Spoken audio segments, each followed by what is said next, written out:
Eu convido você a abrir ou ligar a sua Bíblia na primeira epístola de João, capítulo 2. Primeira carta de João, capítulo 2. Aí quando você encontrar, fique de pé em reverência à palavra.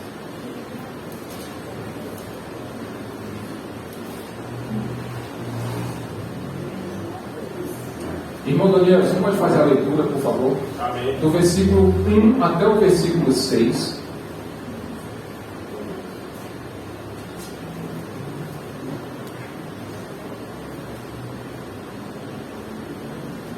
No terceiro dia, houve um casamento em Caná da Galileia. Perdão, meu irmão, é primeira epístola de João.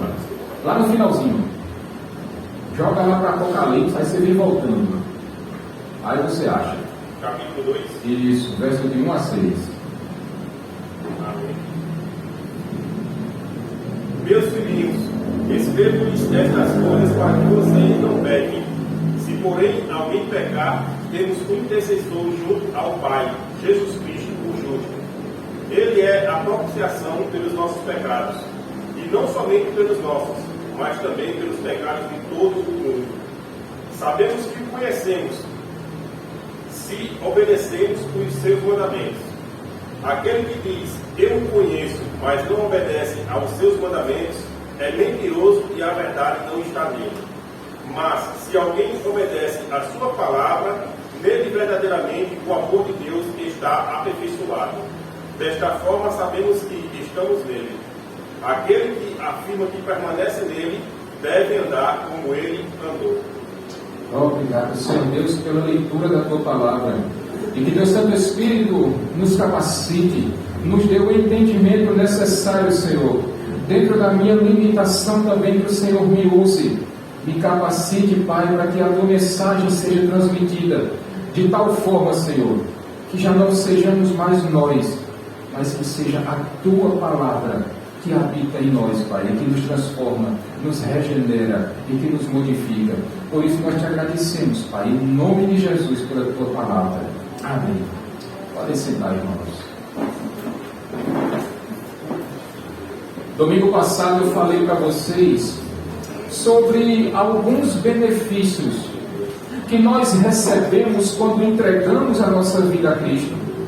Alguns benefícios que nós recebemos quando Deus nos alcança, quando a palavra do Senhor ela faz morada em nossos corações. Mas é interessante, meus irmãos, e João disse que esses benefícios é que aquele que anda na luz, ele tem comunhão com Deus e tem os seus pecados purificados. E que esse segundo benefício é aquele que, quando ele confessa os seus pecados a Deus, Deus é fiel e justo para perdoar os pecados e para justificar e para nos purificar da nossa injustiça. Agora precisamos entender por que é que Deus perdoa os nossos pecados, por que é que Deus purifica-nos da nossa injustiça. E para isso, meus irmãos, nós precisamos voltar um pouquinho. Um certo reformador, Martinho Lutero, disse em um de seus livros que nós nascemos escravos. E não tem a ver com escravidão por conta de cor, de raça, de credo, não. Nós nascemos escravos do pecado, meus irmãos, e das consequências do pecado. Por isso, porque nós nascemos escravos, nós perdemos a nossa capacidade de escolhermos entre o certo e o errado. Por isso, a nossa tendência, a nossa inclinação é sempre para o erro, é sempre para o pecado. E foi por isso que foi necessário que Deus enviasse o seu único Filho para morrer naquela cruz do Calvário, para nos perdoar, para nos justificar, para nos redimir dos nossos pecados.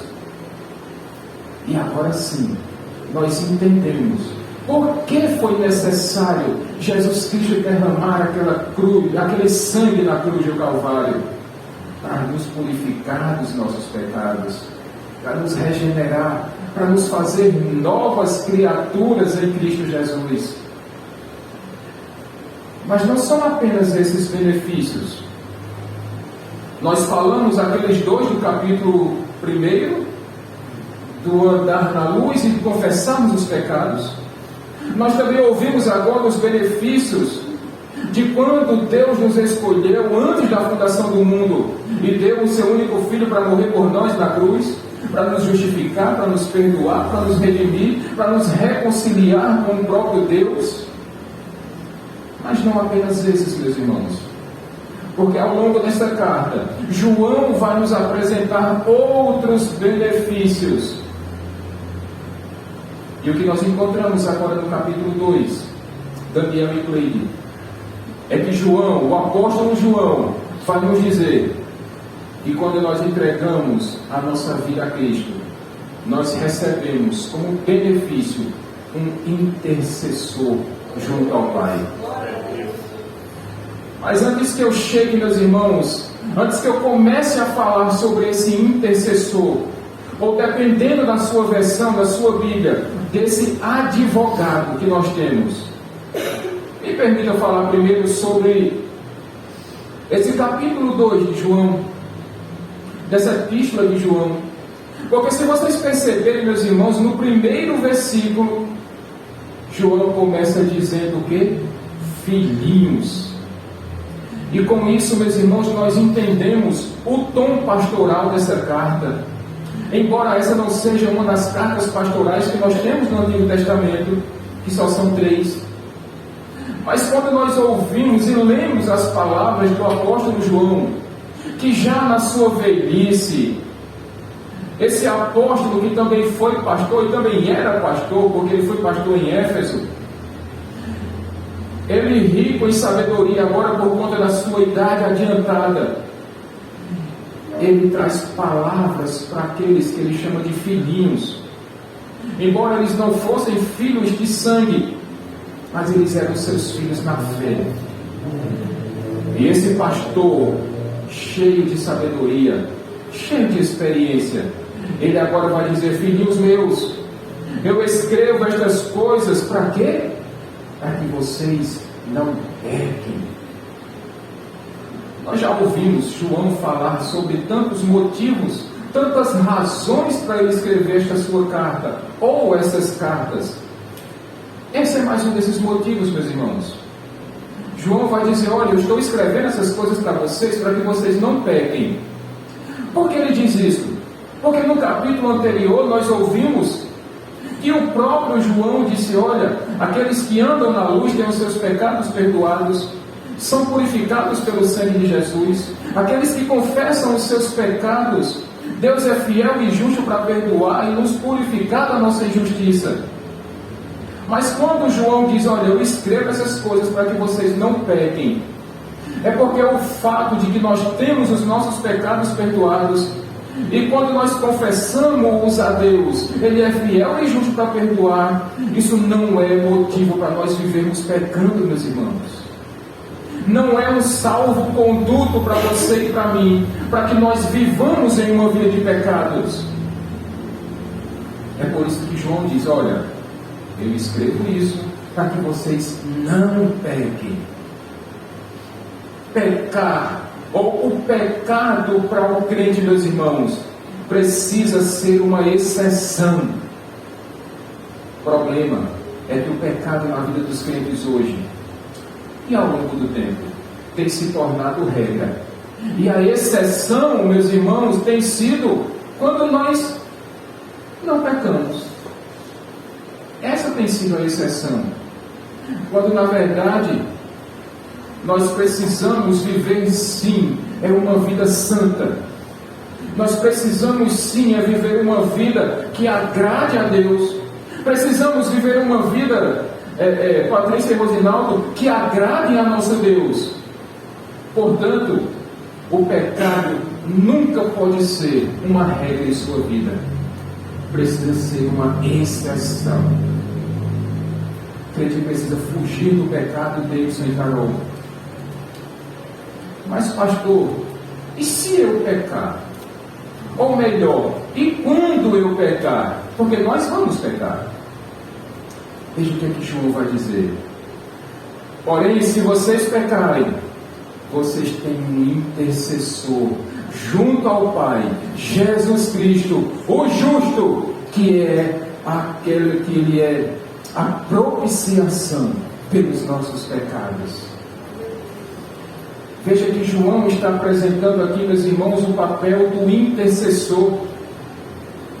E eu queria levar vocês nessa noite a pensar em um grande tribunal. Pensem, meus irmãos, num grande julgamento. E nesse julgamento existe um réu ou réus, existe o papel do advogado, existe o papel do juiz. Mas nesse momento, João está dizendo que quando nós pecarmos, nós teremos e nós temos um intercessor. Essa figura de intercessor no tribunal, meus irmãos, é aquele papel do advogado. Aquele que vai, Mateus, defender a nossa causa. É aquele que vai clamar ao juiz pela nossa causa. É aquele que vai tentar nos defender. Embora quando nós olhemos para esse tribunal, nós, cada um de nós, somos o réu. E quando nós nos apresentamos nesse tribunal, nós somos considerados culpados. Embora justificados pela graça, mediante a fé em Cristo Jesus, mas nós somos culpados, embora justificados. E por causa disso, nós precisamos de um advogado. Jesus Cristo é o nosso advogado. Ele é aquele que intercede por você e por mim junto ao Pai naquele tribunal. Só que Jesus, irmã Adelaide, ele vai além disso. Ele não é apenas aquele que intercede por nós. Ele não é apenas aquele que nos defende. Mas ele também é aquele que assume o nosso lugar, assumindo, portanto, a nossa culpa, sendo ele responsável por assumir as consequências da nossa culpa. E aquela sentença que vai ser apresentada pelo juiz vai ser submetida a ele. Portanto, meus irmãos, o nosso intercessor é aquele que nos defende, mas também é aquele, Lusa, que toma, que assume o nosso lugar no tribunal. Mas essa palavra intercessor também é encontrada, meus irmãos, no Evangelho de João e somente lá. Porque essa palavra, quando ela é escrita no texto original, no grego, ela representa e ela significa o nome Espírito Santo. Portanto, o que João está dizendo, Rosinaldo, é que esse intercessor, ele também é aquele que Jesus disse: olha, eu preciso ir, mas eu deixarei em meu lugar um conselheiro. O Espírito Santo, que é o nosso conselheiro aqui na terra, mas ele também é o nosso intercessor junto ao Pai. Ele é aquele que nos aconselha, ele também é aquele que nos defende e também é aquele que toma o nosso lugar naquele tribunal. Meus irmãos, mas há informações nesse versículo 2 que eu queria compartilhar com vocês acerca desse intercessor, desse advogado. Nós já vimos, meus irmãos, que ele é aquele que nos defende do nosso erro, mas ele também é aquele que assume o nosso lugar. Mas ele é aquele que está junto ao Pai. O que nós encontramos aqui, meus irmãos, vendo esse tribunal, nós vimos que precisa ter um réu, precisa ter um advogado e precisa ter um juiz. E quem é o justo juiz? É Deus. Mas acontece que João não apresenta aqui o próprio Deus como sendo o justo juiz. E sabe por quê? Tem uma finalidade nisso, Mateus, e Diego, e Vitor. É porque João nos apresenta agora o papel de Deus sendo aquele Pai misericordioso, aquele Pai que é rico em graça, aquele Pai amoroso que está sempre disposto a nos receber. O que João nos apresenta, meus irmãos, é não o papel do justo juiz. Ele já não justificou, mas agora ele é o nosso Pai. E como todo pai que está presente aqui, Francisco e Rosinaldo, quando os filhos erram, vocês, pais, são aqueles que abrem os seus braços e acolhem os seus filhos. Daniel, dizendo: vem para os braços de papai. Papai está disposto a te perdoar. Papai está com os braços escancarados, esperando você chegar, pronto para acolhê-los. Essa é a imagem que João nos apresenta deste Pai bondoso, rico em graça e misericórdia, que está sempre pronto a nos perdoar. Mas há uma outra informação aqui, meus irmãos, acerca desse intercessor. Nós já vimos que ele é o advogado, que ele intercede junto ao Pai, mas João vai dizer o nome dele. João vai dizer que o nome desse intercessor é Jesus. E quando João apresenta o nosso intercessor, dizendo o nome dele é Jesus, é porque João está dizendo: olha, ele é de carne e osso, igual a você e a mim. E João diz isso, meus irmãos, porque ele queria desmistificar aquela mentira que os falsos mestres diziam, que o Espírito não podia se misturar com a carne, porque o Espírito é bom e a carne é má. Portanto, Jesus, homem, nunca poderia ser Deus. Mas João está dizendo: o nosso intercessor é Jesus. E quando ele chama de Jesus, ele está trazendo aqui à tona o lado homem, porque Jesus era 100% homem. E quando ele chama Jesus pelo nome, João está dizendo: olha, esse nome foi dado pelo próprio Deus. Porque quando o Senhor Jesus veio à terra, o Senhor Deus disse que o nome dele será Jesus, porque ele será o Salvador de todo o seu povo. Portanto, quando João diz o nome dele é Jesus, ele também está apresentando aqui a missão de Jesus, que era salvar o seu povo.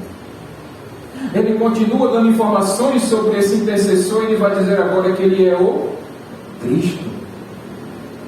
Quando João chama o nosso intercessor de Cristo, ele está apresentando agora o lado messiânico de Jesus, porque ele era 100% homem, mas ele também era 100% Deus, Daniel.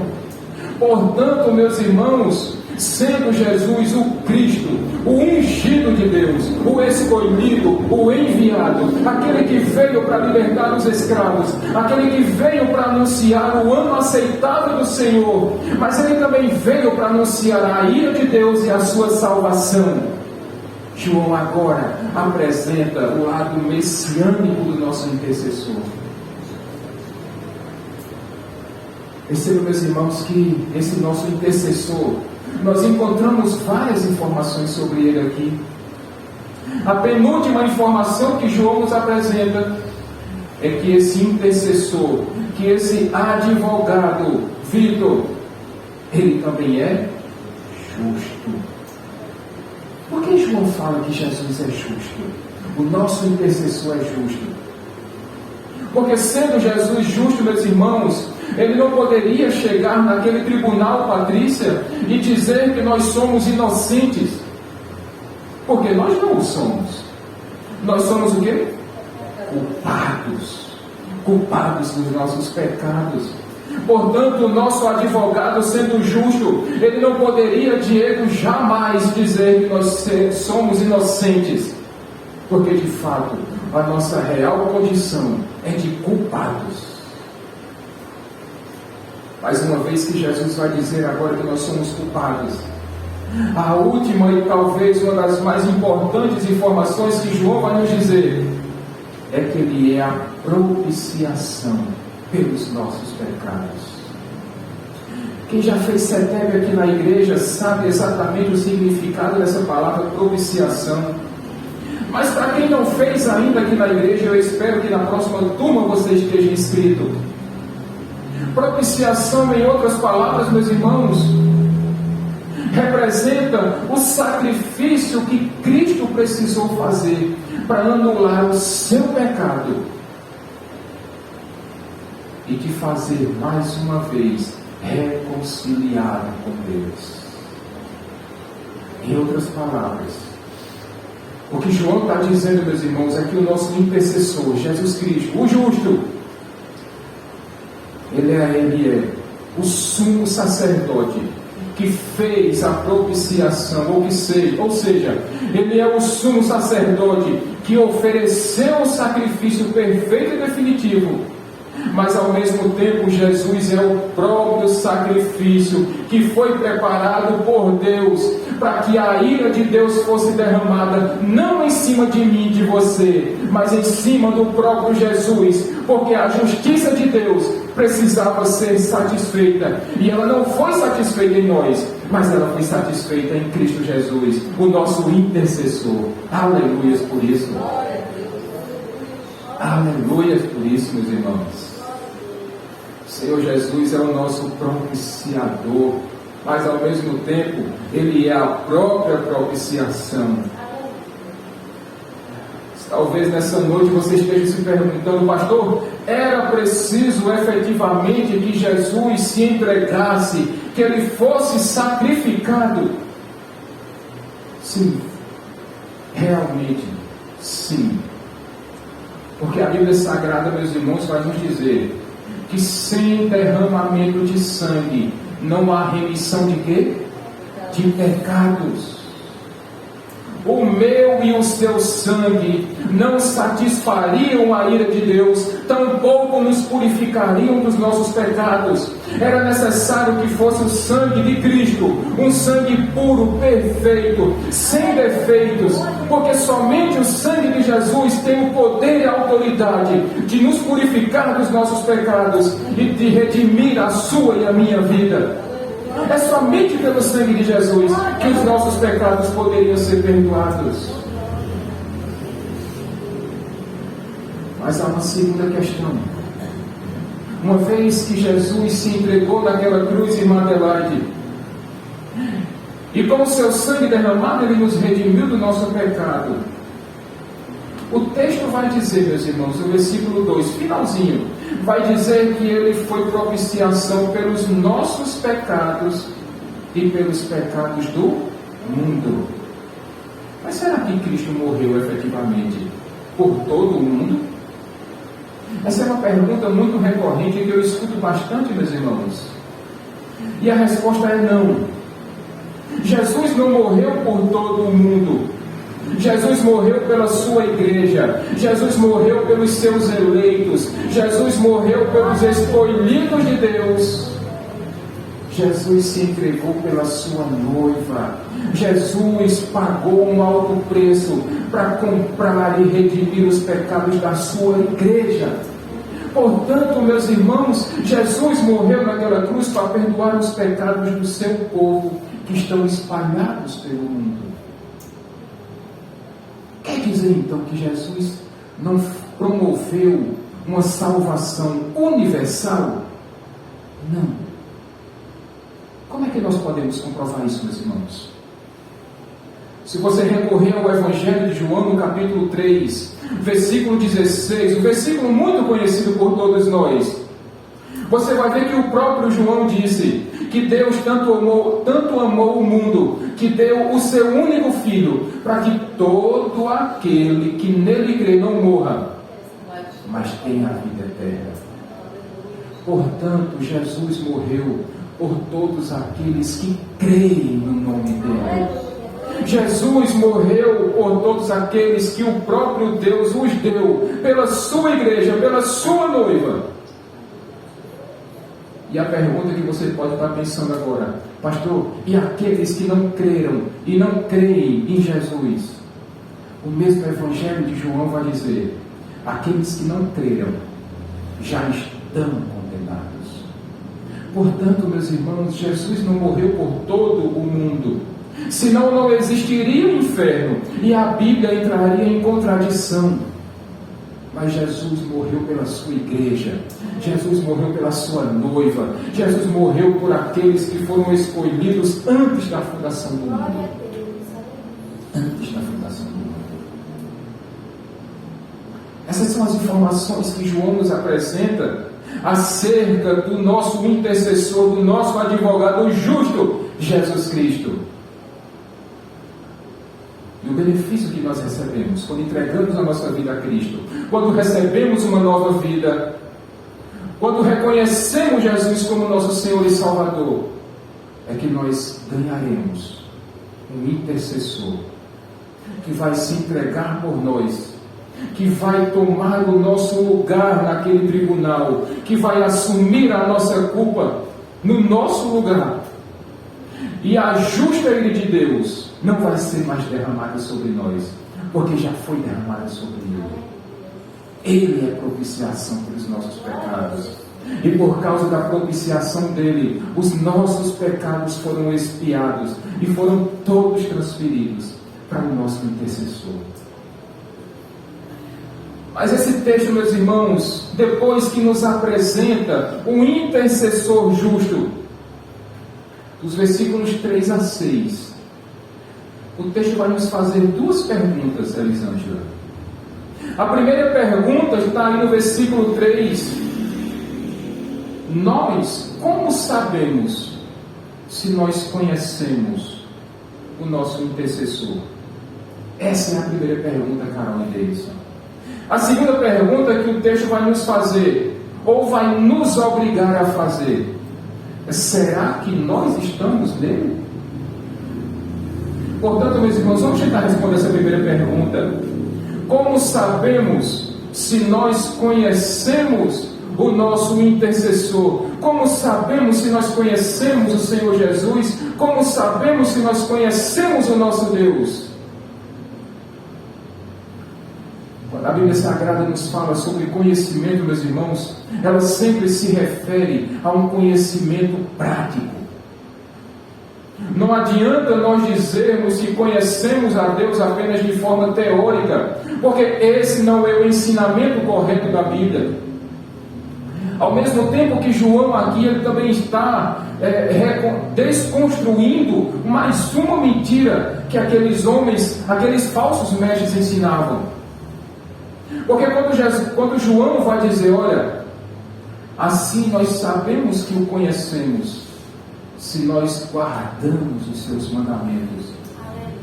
Veja, meus irmãos, João foi um homem que conheceu a Cristo. Os domingos passados nós vimos que o próprio João disse: olha, os meus olhos o viram, os meus ouvidos o ouviram e as minhas mãos o tocaram. Mas não apenas isso, o próprio João, o apóstolo João vai dizer: olha, e os ensinamentos que eu ouvi de Jesus, estes eu anuncio a todos vocês. Quando João diz que, olha, é necessário termos conhecimento de Deus, é necessário termos conhecimento de Jesus, esse conhecimento sempre vai precisar ser um conhecimento prático. João era um apóstolo que foi escolhido pelo próprio Jesus para transmitir os ensinamentos que Jesus repassou para ele. Portanto, meus irmãos, João também tinha uma função profética de ser boca de Deus para anunciar tudo que ele havia aprendido enquanto ele caminhou com o seu mestre. Por outro lado, quando João diz: olha, esse conhecimento precisa ser prático, é porque aqueles falsos mestres Mateus diziam que conheciam Jesus, mas apenas de forma teórica. Porque conforme o ensinamento deles, no dualismo grego, se o espírito é bom e a carne é ruim, portanto nós podemos viver uma vida depravada. Se nós guardarmos o espírito, então a vida, o corpo pode viver em depravação total.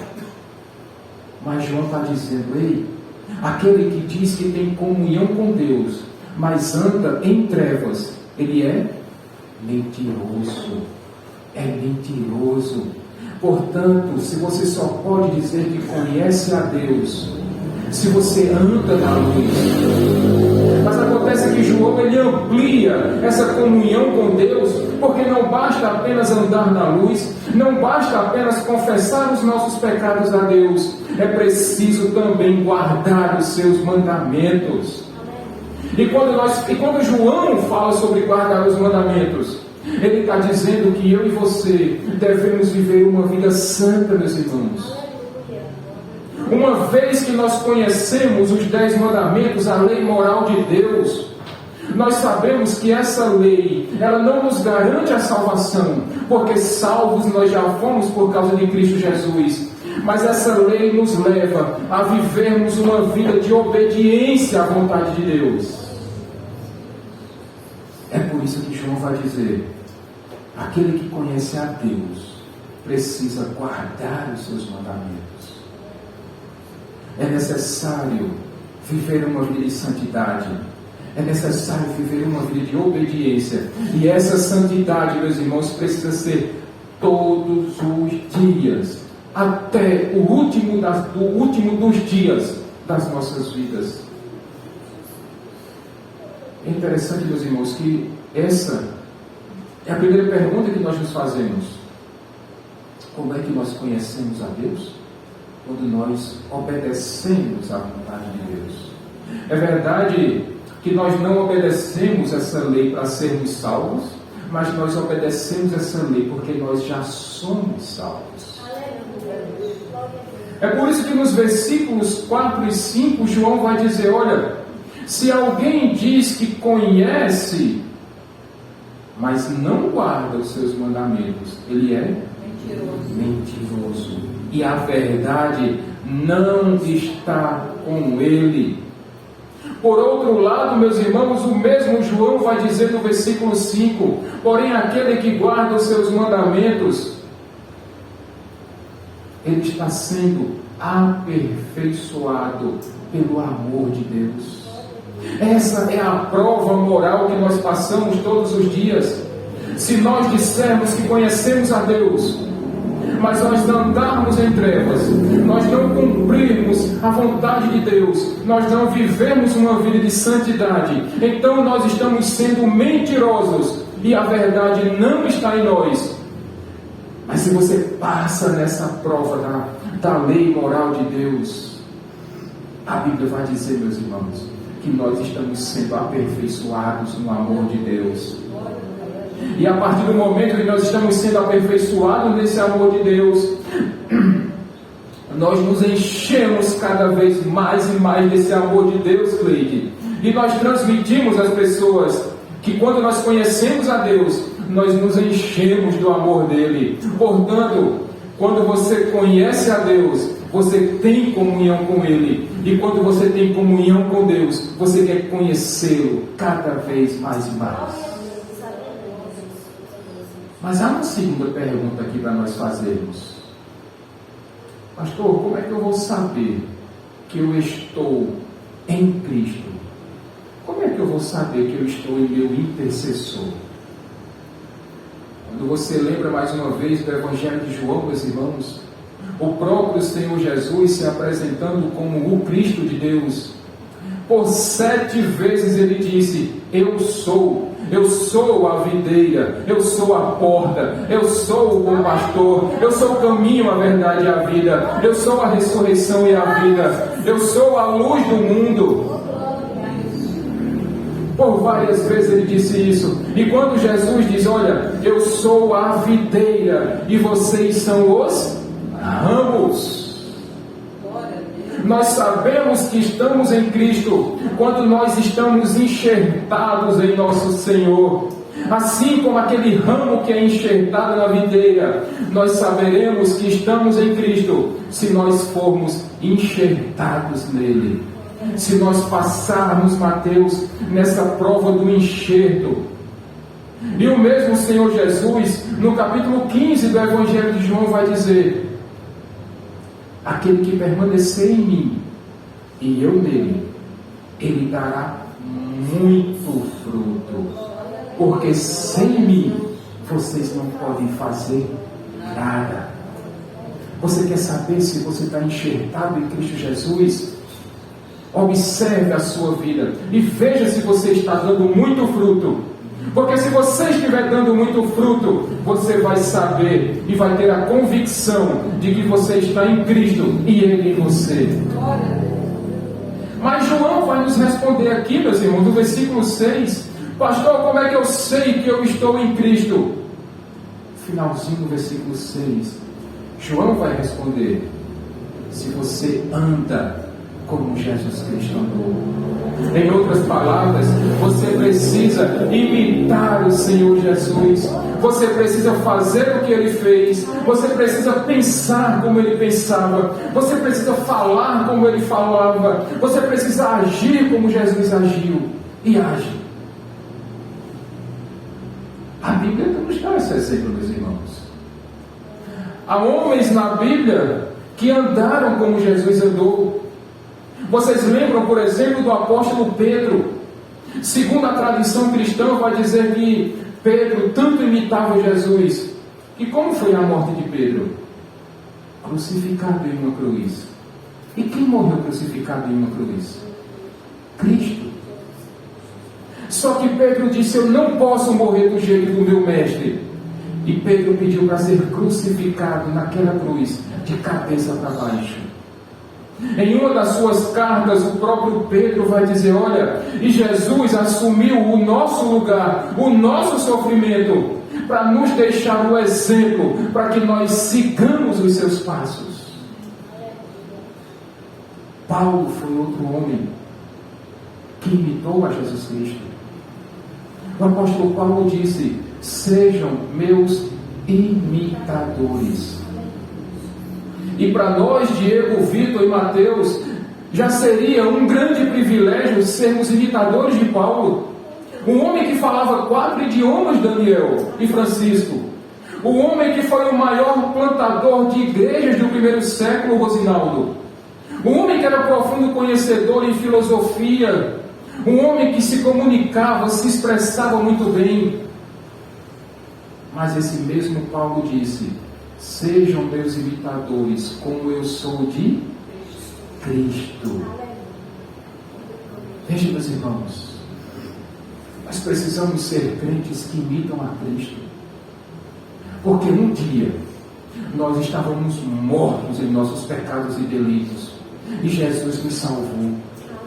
Nós estávamos, meus irmãos, mergulhados no lamaçal de pecados, mas Cristo nos puxou daquele lugar. Nós estávamos com os olhos fechados para o pecado, mas Cristo abriu os nossos olhos. Nós estávamos caminhando a passos largos para o inferno, mas Jesus nos salvou da condenação eterna. Nós precisamos viver como Jesus viveu. Nós precisamos falar como Ele falou. Nós precisamos ser generosos como Ele foi. Porque precisamos ser imitadores de Cristo. Como sabemos? Se nós conhecemos a Cristo, se nós obedecemos a sua lei.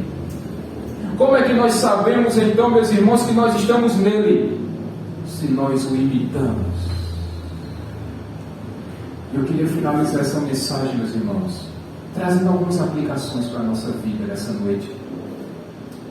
Veja, meus irmãos, nós conhecemos a Deus não pelos nossos méritos, mas porque Deus quis se revelar a você e a mim. Você é um escolhido. Você foi separado por Deus. E Deus quis se revelar a você. Veja, meus irmãos, nós não temos méritos para isso. Mas Deus disse: eu te escolhi, não pelos seus méritos, mas pela minha graça. Oh, Jesus. Nós conhecemos a Deus e precisamos nos encher da graça. Nós precisamos nos encher do amor dele. Precisamos, meus irmãos, reconhecer que foi Deus que nos escolheu. E porque Deus nos escolheu, nós precisamos agora conhecê-lo cada dia mais e mais. Nós precisamos viver para Ele e por Ele. Nós precisamos nos reconhecer como estando nele. Uma vez, que nós conhecemos a Deus, nós precisamos nos humilhar. Aí você vai dizer, oxi, pastor, aí está dando, até começou. Porque quando você conhece a santidade de Deus, e você olha para a sua vida, você vai reconhecer que você é um miserável pecador, assim como eu reconheço. Mas, irmãos, esse mesmo Deus que nos escolheu, que perdoou os nossos pecados, que deu Jesus para ser o nosso intercessor, que nos defende e que toma o nosso lugar, faz com que nós olhemos para Ele e reconheçamos a nossa incapacidade. Daí talvez você lembre as palavras de Jó quando ele disse: eu te conhecia só de ouvir falar, mas agora os meus olhos te veem e eu me abomino na cinza e no pó. Quando você reconhecer a sua inferioridade em detrimento à santidade de Deus, você vai reconhecer que você carece da graça dele. E quando você entender o seu papel de miserável pecador, então você vai se lembrar das palavras do seu intercessor, e aí você vai ter motivo de sobra para dizer às pessoas que Deus agiu em sua vida, que Deus transformou a sua vida, e que do jeito que Deus mudou a sua vida, Ele pode mudar a vida da pessoa que você está pregando para ela. Por outro lado, meus irmãos, como é que nós sabemos que conhecemos a Cristo? Se nós o obedecemos. Como é que nós estamos nele? Se nós o imitarmos. Mas é isso que acontece no dia a dia. Se você for honesto o suficiente, assim como eu fui, preparando essa mensagem, nós vamos reconhecer que nós nem somos obedientes e tampouco somos imitadores de Cristo. Sabe por quê, meus irmãos? Porque ninguém consegue passar na prova da lei moral de Deus. Ninguém consegue cumprir os 10 mandamentos de Deus aqui. Todos, sem exceção aqui, caem em algum, ou em alguns, ou em todos os 10 mandamentos que Deus deixou. Veja, meus irmãos, muitos de nós não escolhemos Deus como o único Deus e colocamos outras coisas, outras pessoas no lugar de Deus. Muitos de nós, ou talvez todos nós, idolatremos alguma coisa ou algo, quer seja um carro, uma casa, um animal, o casamento, o marido, a esposa, os filhos, os pais. Muitos de nós idolatramos um time de futebol, um ator, um cantor, um clube. Muitos de nós somos negligentes no dia do Senhor, o dia que Deus separou para Ele. E nós escolhemos outras coisas para fazer no dia do Senhor. E Deus separou, e nós sabemos que para nós funciona como o domingo. E muitos de nós não estão no domingo na casa do Senhor, porque têm sido desobedientes e não têm imitado a Cristo. Muitos de nós, ou quase todos nós, pecamos nesse aspecto, porque não nos envolvemos na obra de Deus, não nos envolvemos com o trabalho de Deus e esperamos que os outros façam aquilo que nós deveríamos fazer. Muitos de nós não honramos pai e mãe, da mesma forma que muitos de nós não honramos os filhos, não respeitamos os filhos. Muitos de nós temos uma língua maior do que nossa boca e por isso falamos mal da vida dos outros e esquecemos de olhar para a nossa própria vida. Muitos de nós mentimos e mentimos muito. Somos desonestos uns para com os outros. Muitas vezes compramos e não pagamos, pedimos emprestado e não devolvemos. Muitos de nós damos o nosso nome e não honramos com o nosso compromisso. Muitos dizemos que não iremos falar mal dos outros, mas somos os primeiros que apontamos o dedo. Muitos diremos que não vamos dar falso testemunho, mas a nossa vida é totalmente desmantelada. Nós que deveríamos ser os primeiros a dar o exemplo, na verdade somos o exemplo mais negativo e envergonhamos o nosso Deus, o nome de Deus e a sua obra. Muitos de nós cobiçamos o que é dos outros. Alguns, inclusive, chegam a cobiçar. Maridos observam e cobiçam a mulher dos outros. Esposas cobiçam o marido das outras. Às vezes não é apenas o marido e a esposa, mas é o que o outro tem. Talvez seja o emprego do outro e a gente cobiça. Talvez seja a casa do outro e nós cobiçamos. Talvez seja a felicidade do outro e nós cobiçamos porque não conseguimos ter o igual. Se você for honesto, igual eu fui, nenhum de nós aqui passa nessa prova moral da lei de Deus. Nenhum de nós. Nenhum. Ninguém aqui pode levantar o dedo dizendo que passa nessa prova. Mas se você disser, e agora, pastor? Eu sou desobediente. Eu não me imito a Cristo. E agora, o que é que vai ser de mim? Aí é quando vem a palavra de esperança, meus irmãos. Versículo 1, versículo 2, aliás, versículo 1, João vai dizer: escreva essas coisas para que vocês não pequem, mas se vocês pecarem, vocês têm um intercessor, Jesus Cristo, o justo, que é propiciação pelos nossos pecados. Quando você pecar, porque você vai pecar, não é o fim da linha para você, porque você ainda pode crer que você tem um justo advogado, um intercessor, que vai defender a sua causa, que vai tomar o seu lugar, que vai assumir a sua condenação. E quando o justo juiz disser que vai derramar toda a ira dele, esse intercessor, esse advogado vai dizer: Pai, eu vou tomar o lugar dele. Eu morri por ele. Eu derramei o meu sangue para purificar os pecados dele, para perdoar o pecado dele, para justificá-lo, para regenerá-lo, para dar-lhes uma nova vida, para reconciliá-lo com o Senhor. E é por isso, meus irmãos, que nós estamos nessa noite e nós podemos chegar com ousadia, com o espírito de ousadia ao nosso Deus e Pai Todo-Poderoso, sabendo que Ele não vai nos fulminar, porque você e eu temos a Jesus Cristo, o justo intercessor.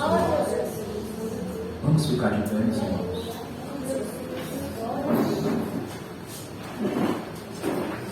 Enquanto o nosso irmão Francisco vai passar os elementos da Santa Ceia, eu queria que você avaliasse a sua vida, meu irmão, minha irmã. Será que você tem sido obediente a Deus? Será que você tem sido um imitador de Cristo? Porque se você não o for, saiba que João escreve essas palavras para que você não peque. Mas se você pecar, nunca se esqueça, nunca jamais, que você e eu temos um intercessor junto ao Pai, que é Jesus Cristo, o justo. Aleluia.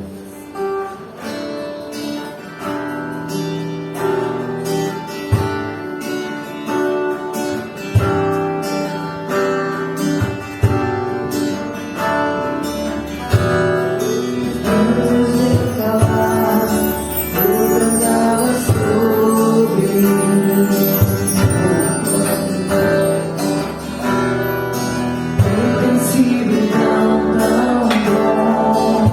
pra mim.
os elementos. E ao pegar deste pão, meus irmãos, conforme nós acabamos de cantar, eu queria que você pensasse nesse ousado e impressionante amor de Deus, que mesmo sabendo que nós somos miseráveis pecadores, promoveu para você e para mim um sacrifício perfeito e definitivo, que foi capaz de perdoar os nossos pecados, de redimir-nos, de nos reconciliar com Deus, de nos justificar, que nos regenerou, que nos fez nova criatura, que nos deu uma nova vida. E agora, ao comermos deste pão, nós trazemos à nossa memória o sacrifício perfeito e definitivo de Cristo Jesus. Comemos,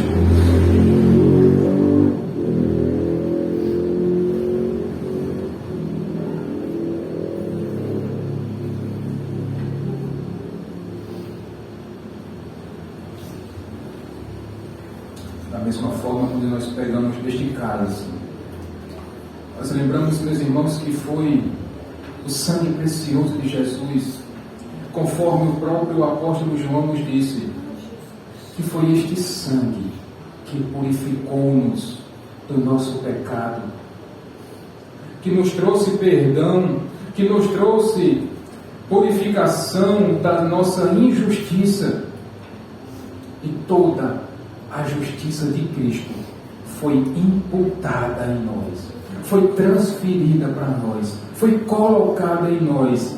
Por isso, Deus agora, quando olha para você e para mim, Ele já não vê mais o seu e o meu pecado, embora nós sejamos ainda pecadores. Mas quando Deus olha para você e para mim, Ele vê o sangue de Cristo, que nos purifica, que nos deixa alvos mais que a neve, que nos transformou, que perdoou os nossos pecados. Por isso, nunca deixe de andar na luz. Nunca deixe de confessar os seus pecados a Deus, porque Ele é fiel e justo para nos perdoar. Busque, acima de tudo, o seu intercessor, porque Ele não apenas defende você do seu pecado, mas Ele também tomou o seu lugar. Conheça mais de Deus. Busque andar com Ele. Busque viver com Ele. Viva nele e Ele em você. Dê muito fruto. Seja aquele ramo que foi enxertado na videira e passe a dar muito fruto, porque aí você vai saber que você está em Cristo. Obedeça à vontade de Deus, e aí você vai conhecê-lo cada vez mais. Bebamos todos.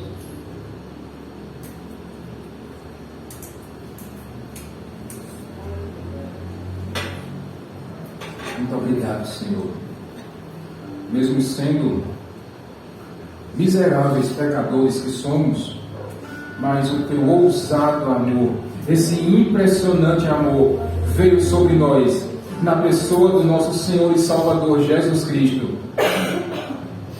E que o amor de Deus Pai, que a graça do nosso Senhor Jesus Cristo e as consolações desse Espírito Santo estejam acompanhando você por toda a sua vida. Que Deus te abençoe, meu irmão, minha irmã, rica e abundantemente. Quinta-feira eu aguardo você aqui para o nosso culto da família, para nós glorificarmos o nome do nosso Deus. Uma boa noite a todos.